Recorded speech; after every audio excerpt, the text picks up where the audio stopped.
All right, it is Sunday, September 3rd, 2023, and it's the DPF Guys Q&A, your questions, my answers. So I am live. You'll find me on Facebook, YouTube, LinkedIn. Definitely like, follow, share anywhere you are.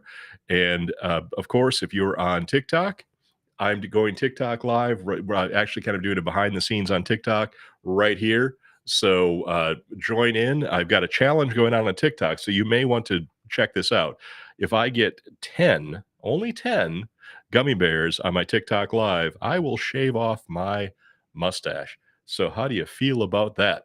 Anyway, welcome. Thank you for joining us. We are DPF Guys based in Atlanta, Georgia. Now, we focus 100% on diesel after treatment services for anything with a diesel engine and an emissions system. Most of our customers are truck drivers and fleets, but we also service after treatment for off road equipment. That's your Kubota, um, all of your heavy equipment, your Caterpillars, etc. Diesel passenger vehicles and stationary equipment with DPF systems. Again, people don't think about it, but uh, generators, pumps, rock crushers, tippers at the landfill, etc.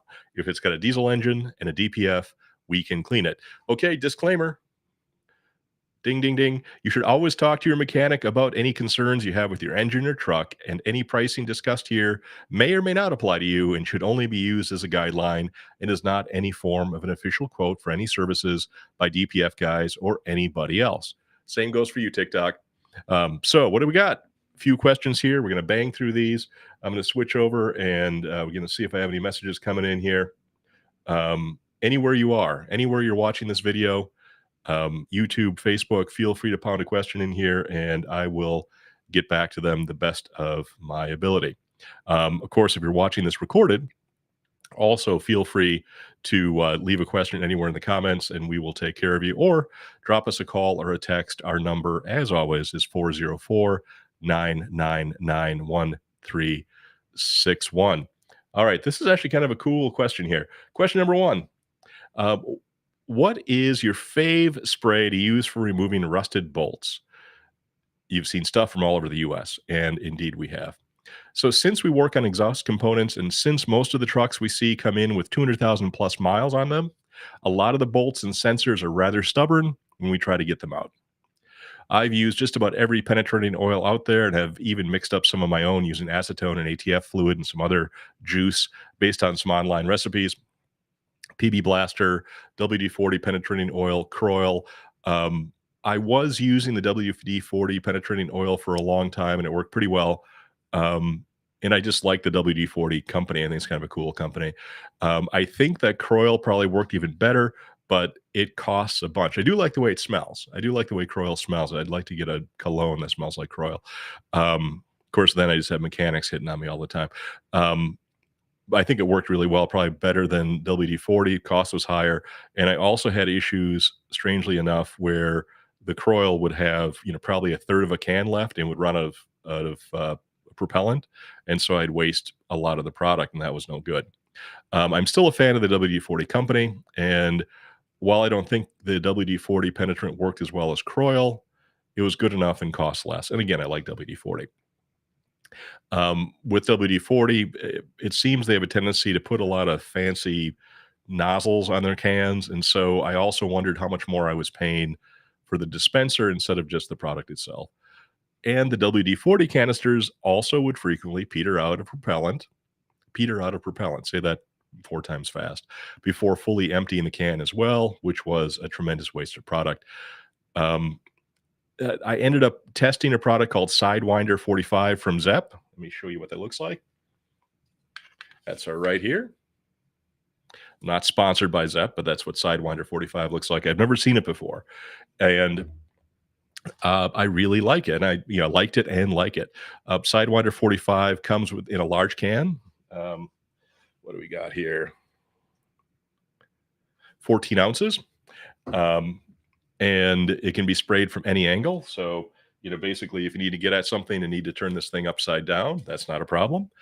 And let's see what else. And I have not found that the propellant basically will spray until the can is empty, and that's a big deal.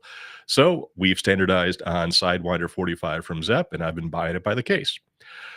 Of course, we still bang on everything like it owes us money, and give the product time to sneak into the threads. But when we do get things apart, I've noticed the Sidewinder 45 always makes it down into the threads. So unless things have really welded themselves together, the Sidewinder 45 with some tapping to set up vibration and a little muscle works really well for us. So there you have it. You asked what my favorite penetrating oil is, and as of today, it's Sidewinder 45 by Zepp. And like I said before, I am not getting paid to say that. But if you're Zepp and listening anywhere on TikTok or otherwise and want to talk to me, hit me up. Okay, number 2 is, oh, what the heck? Why is this backwards?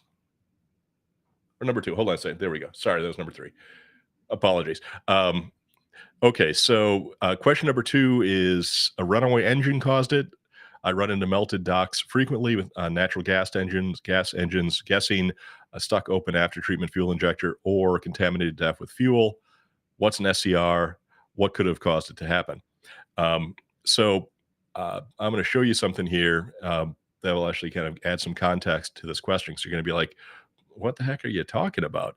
So I'm going to show you a video of actually one of our customers. It's a friend of mine, a mechanic, and he had a messed up SCR. And so let me show you that video here in just a second so you have an idea of what we're talking about. Here you go. Friends at Rock Diesel have a melted SCR. Hey there, folks. It is a beautiful day in Atlanta, Georgia. I am over on Moreland Avenue and visiting good friends of ours, Rock Diesel Repair, and wanted to show you an SCR that we replaced. And I want to show you what it looked like.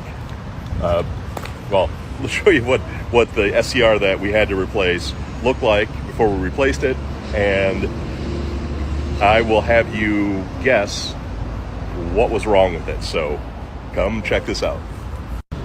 So here you have your typical Cummins SCR. It's upside down, but look at this. That is melted. Melted, melted, melted. It just looks alien. So the material inside this SCR would be cordurite, and the melting temperature of cordurite, which is right there, is 1,400 degrees Celsius. That is over 2,500 degrees Fahrenheit. So something obviously went very kitty-wumpus in this after-treatment system. And by the way, kitty-wumpus is a technical term. So that needed to be replaced. Anyway, so I hope you enjoyed that visit to a melted SCR. If you have any weird problems with your after-treatment, have any questions, give us a call. Text is preferred, 404-999-1361, and let us know your questions. We'll either have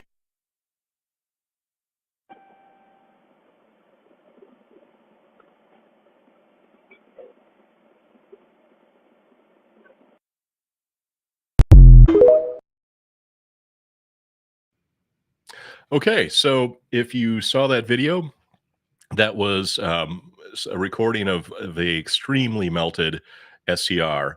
And SCR, for those of you who are curious about that, it stands for secondary catalytic reducer, and it is the last part of the after treatment system after the DPF and DOC. And the SCR uses a metal called vanadium pentoxide as a catalytic metal, meaning and that is designed to work with the DEF to eliminate NOx, which is nitrogen oxide emissions from a diesel engine. And what the vanadium pentoxide, which is the metal that actually converts the NOx into nothing more than nitrogen and water, has a relatively low melting point of just under 1300 degrees Fahrenheit. So anytime your SCR gets above 1300 degrees, the vanadium pentoxide will be melted and the SCR will fail. Now, an SCR can fail and look perfectly fine. The SCR that I showed in this TikTok video got way hotter than 1300 degrees. In fact, got hot enough to actually melt. So it had to be close to 3000 degrees Fahrenheit at some point for the cordierite material to melt like candle wax. While there are a number of things that can cause these excessive temperatures, this particular damage was totally preventable. I talked to the mechanic today and said, "What went on with that melted SCR?" Um, and the root cause of the issue ended up being extremely dirty air filters on that particular truck, which caused the engine to burn extremely hot, which in turn melted some very expensive parts downstream. Lesson learned: follow your scheduled maintenance intervals, and a new air filter costs a whole heck of a lot less than all the time and money spent fixing that truck and replacing parts, etc. So follow your maintenance, folks. Change your air filters, change your oil, so on and so forth, and you will have a happy truck and a happy DPF system as well. Okay, question number 3. How often do you clean those? Now, let me show you the video that I'm talking about when they say how often do you clean those. It's actually for a Kubota. In fact, I had asked on TikTok about a Kubota tractor. So check this out. DPF and DOC from a Kubota. Just got it in today. Let's open this thing up. 13 millimeters. I'm going to need some encouragement. I could tap that. Get those clamps off. Ooh, that thing looked pretty dirty. That's the DOC. Let's mark these so we get them in the right spot tomorrow. And mark this one too.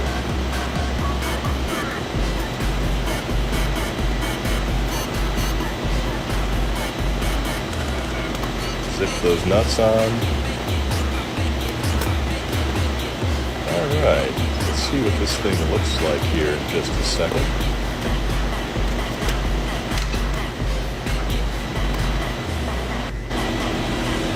Oh yeah, that is a dirty DPF. That's going to flow at 11. The outlet looks perfect though.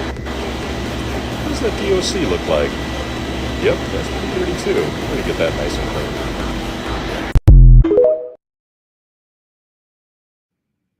Okay, so that was a little Kubota off of a DPF off a Kubota tractor. And that thing was totally plugged up. So that was a DPF and a DOC.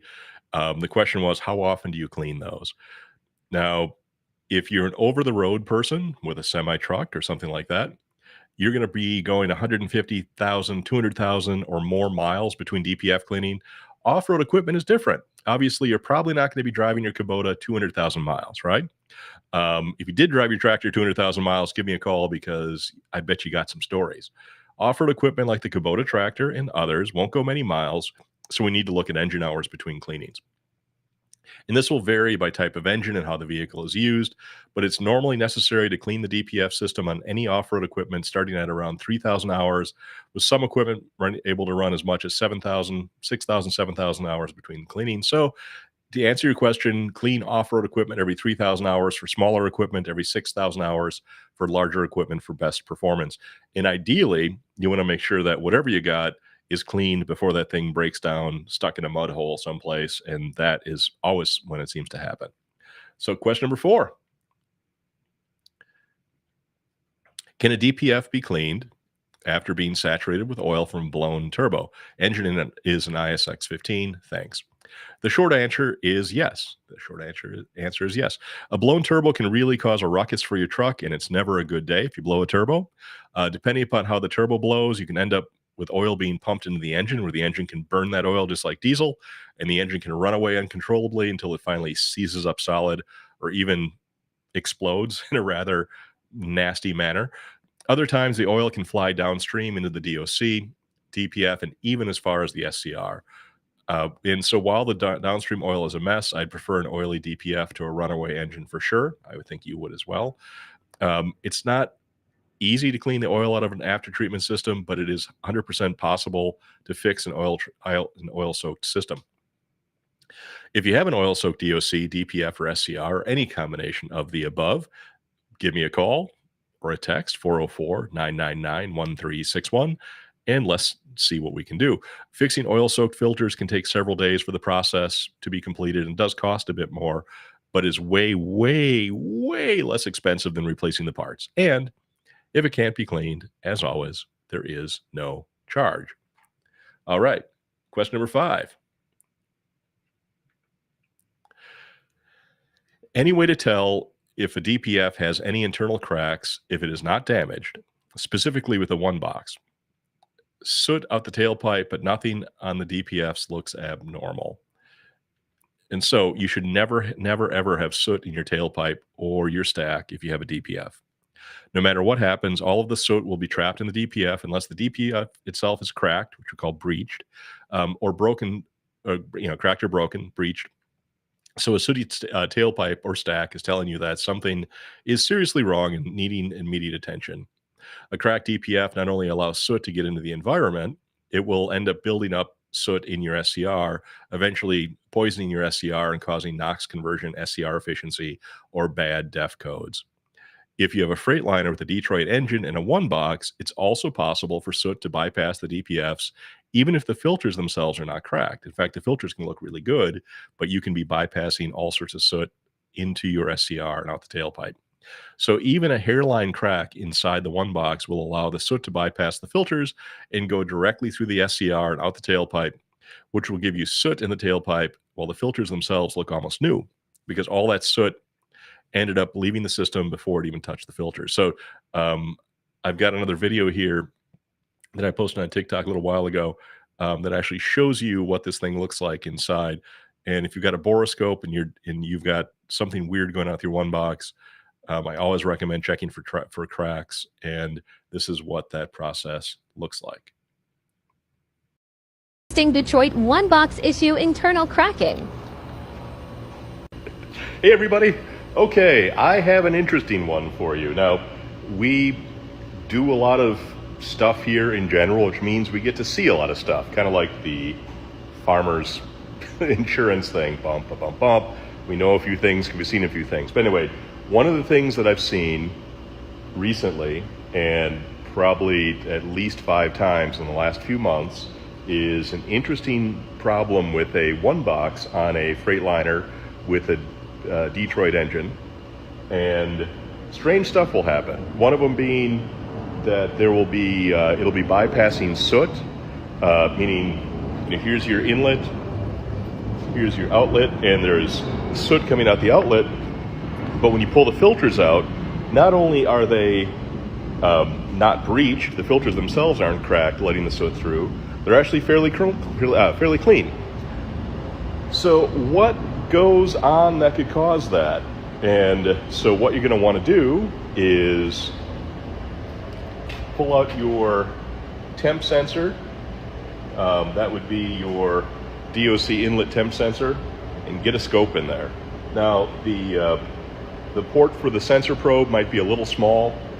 I drill it out to 11/32. I'm not sure how that translates into metric, but basically a hole big enough to get your boroscope in. And then let me show you what you're going to see. All right, Mr. One Box, you may feel a little pressure. Just breathe. Here we go. And can you see that? That is a crack if I've ever seen one. And what that's doing is letting the soot whistle through that crack before it even goes to the DPFs. It's going to go right out through through the SCRs and out the pipe. And that is no bueno. You're going to have issues with NOx conversion. You're going to have all sorts of strange stuff going on. We'll pull your hair out. And sometimes it's a crack like that. Sometimes it's a big chunk of metal out of there. But with the help of your trusty boroscope, take a look-see around in that the exhaust inlet chamber before the DPS, before the DOCs, before the DPFs as well, and check to see if you got a crack in there. If you do, the one box is shot. The good news is we've got new ones and we can ship anywhere in the US for free. Thanks for watching. Have a great weekend. And remember, like, follow, share, because I just want to be loved.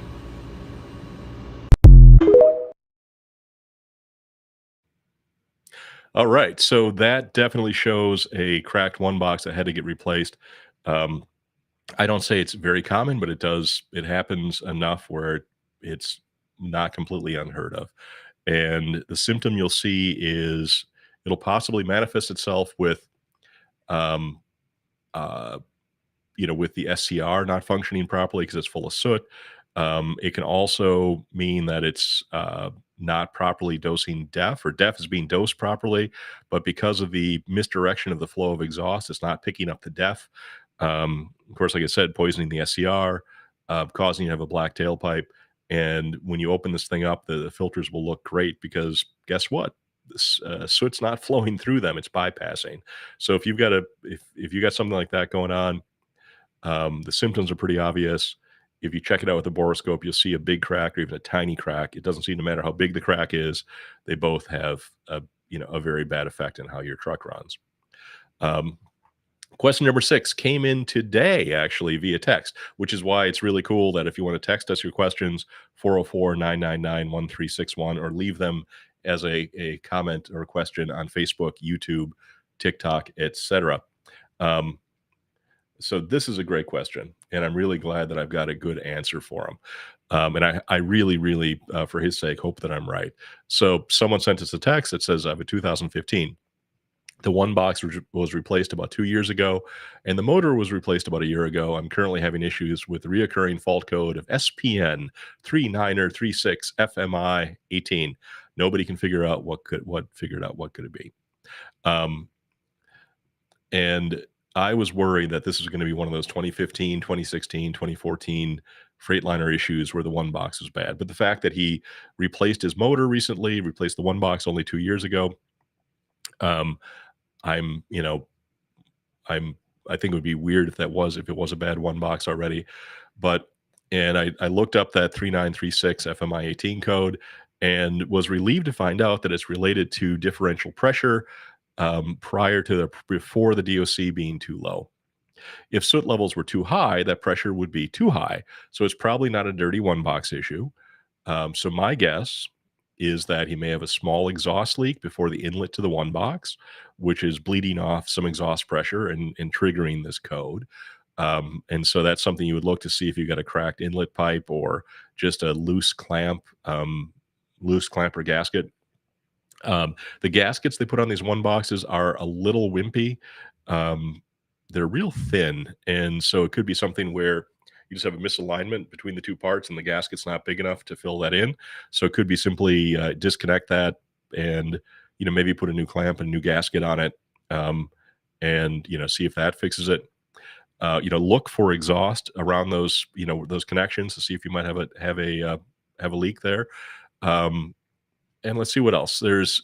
Uh, it could very well be the pressure differential sensor itself, which may not actually produce a code saying that it's unhappy. It just might be sending bad data back to the after treatment control module or the ACM saying that I'm not getting the pressure I want to get. That part's not terribly expensive. I think it's $275 or so. It may be worth replacing it. These things do wear out over time. But if they replaced all the sensors 2 years ago and they replaced your one box, they might have already replaced that. But it still could go bad.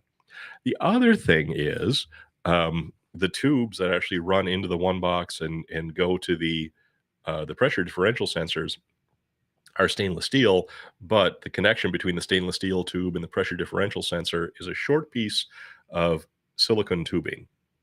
And that will sometimes dry rot and crack, and sometimes it'll crack underneath. You look in the front of it, on one side of it, it looks fine, but the thing is all cracked. So it's also possible you simply have some of the tubing. Again, these short pieces of tube, they're usually blue, are simply dry rotted and cracked, and not and the pressure is being leaked out there, and it's showing a low pressure. Those tubes are probably $20 a piece, easy enough to replace, not hard to get to. Um, so exhaust leak possibly. Um, that'd be easy enough to diagnose. Just look for any black soot coming out from any cracks in the inlet tube or inlet pipe. Could be a bad pressure differential sensor. Replace that for 250 bucks or so, or it could be those tubes that just simply, over time kind of get brittle and break and will leak and will throw off the pressure sensors. Um, so you may have some labor involved with, kind of getting in there and checking these things. If you're handy, you could do it yourself. But regardless, I hope my assessment of this issue is correct and you just have a leaking exhaust, a cracked hose, or maybe a failing differential pressure sensor, and that's all it is. But you got my number, 404-999-1361. Um, you know, take a look at it. Let me know what you find out. I hope it's something simple. So there you have it. Your questions, my answers. Leave your questions in the comments below or text your questions directly to me at 404-999-1361. I'll be back here next week to answer more of your questions. And remember to subscribe to our YouTube channel, like our Facebook page, find us on TikTok. And of course, the people watching on TikTok right now live, um, find us on YouTube and Facebook, and like us on Facebook. Subscribe to our YouTube channel so you don't miss any of this cool stuff as it comes up. And of course, if you're a corporate type, look for me, James Wendt from DPF Guys on LinkedIn. Send me a connection request. I'd love to connect with you. Of course, we also have a corporate page on LinkedIn with more serious and fleet related things that are there. A lot to read. And so everybody on YouTube, Facebook, Twitter, etc., thank you all for watching. And I will see you next week. Actually, I won't see you next week because my daughter is getting married on Saturday, the 9th. So I will be out of town celebrating my daughter's wedding. But we'll be back the week after that. I hope you guys have a great holiday tomorrow, Labor Day, and I will see you again soon. And thanks for watching.